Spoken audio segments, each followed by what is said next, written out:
How is it that civilizations separated by thousands of miles and vast oceans all share the exact same legend? From the sun-drenched coast of Brazil to the icy fjords of Norway, the story is always the same. A being, half human and half fish, possessing a voice that can charm the wind and a beauty that can lure sailors to their doom. But where did this story begin? Today, we are traveling across the globe to uncover the mystical and often terrifying mysteries of the world's mermaids.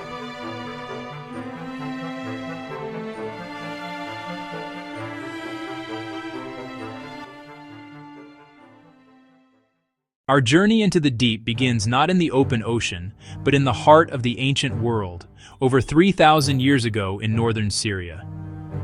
Here, the people worshipped Atargatis, a formidable goddess of fertility, the moon, and the waters that gave life to the land.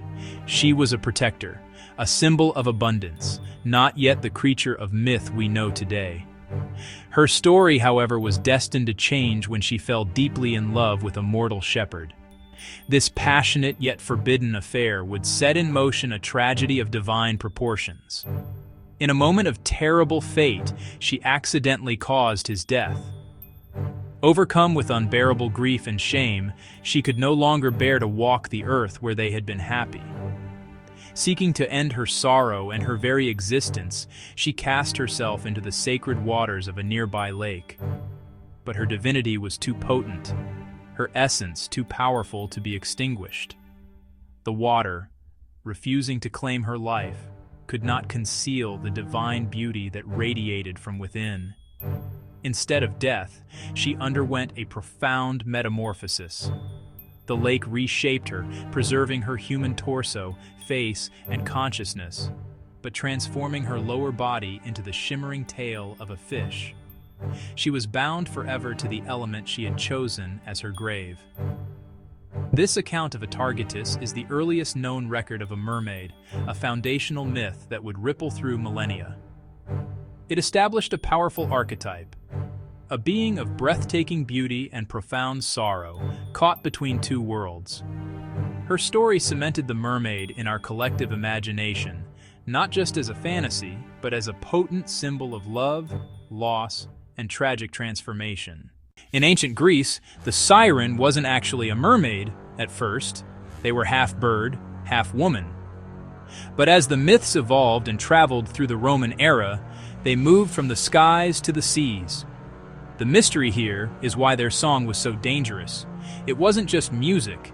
It was said to reveal the secrets of the future to anyone who heard it. Most sailors died because they would jump overboard to reach the truth, only to drown in the process. This shifted the mermaid from a tragic goddess to a predatory mystery of the deep. The image of the mermaid as a beautiful, half-human, half-fish creature is a powerful one, but it's far from the only story the ocean tells. When we venture beyond the familiar tales of enchanting sirens, we discover that the world's waters are filled with far more complex and often darker beings.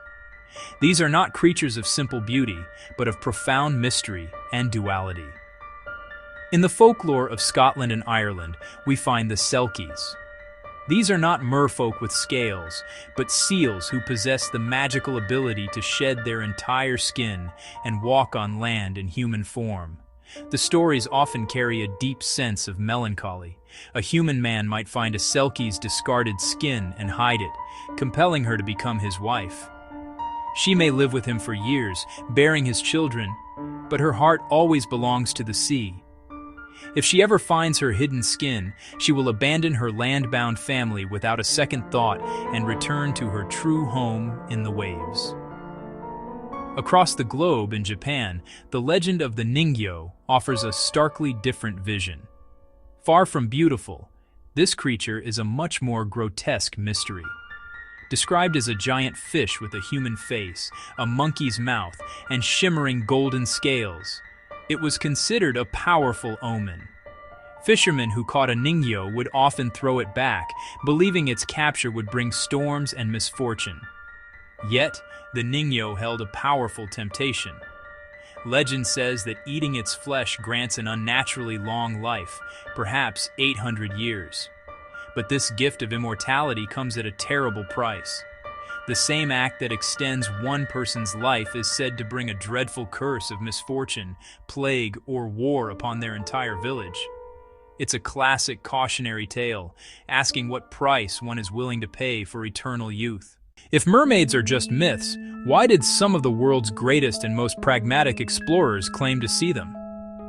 These weren't fanciful storytellers, they were navigators and captains whose very lives and the lives of their crew depended on meticulous, factual observation. Yet, their logs contain entries that defy easy explanation.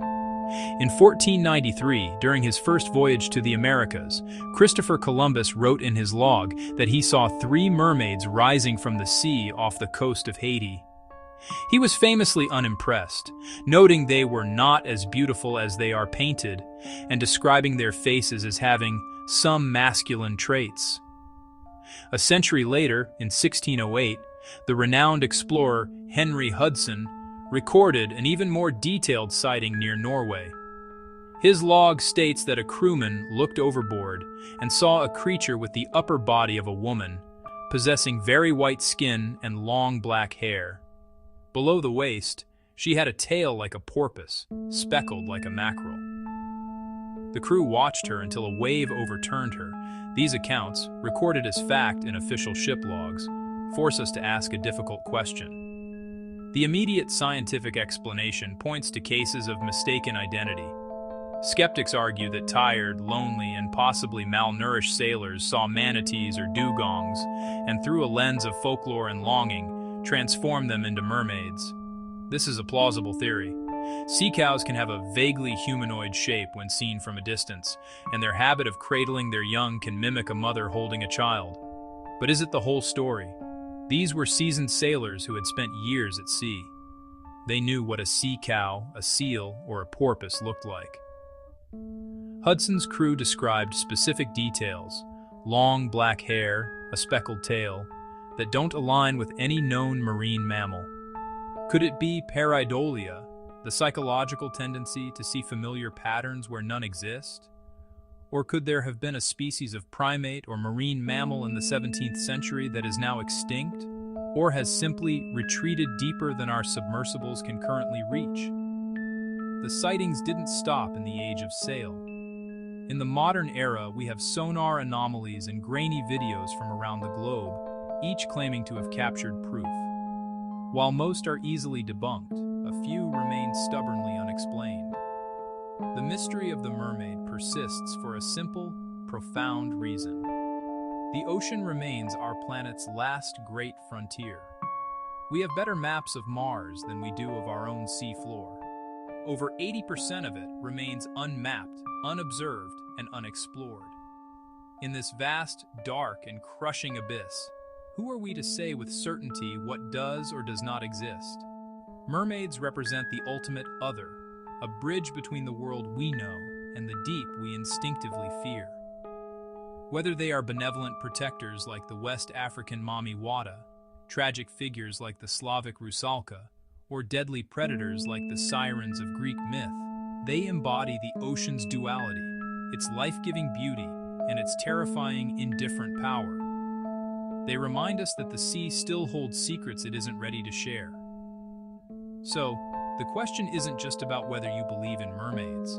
It's about how we confront the unknown. If you were on a boat tomorrow and saw something undeniably human-like beneath the waves, would your first instinct be to call it a mermaid, or would you immediately search for a more rational explanation? What does that choice say about us? I'd love to hear your thoughts and about your favorite local water legend in the comments below. And if you want to keep exploring the world's greatest mysteries with us, remember to subscribe and hit that notification bell. I'll see you in the next one. Which is scarier, a mermaid that wants to drown you, or one that wants to live your life on land?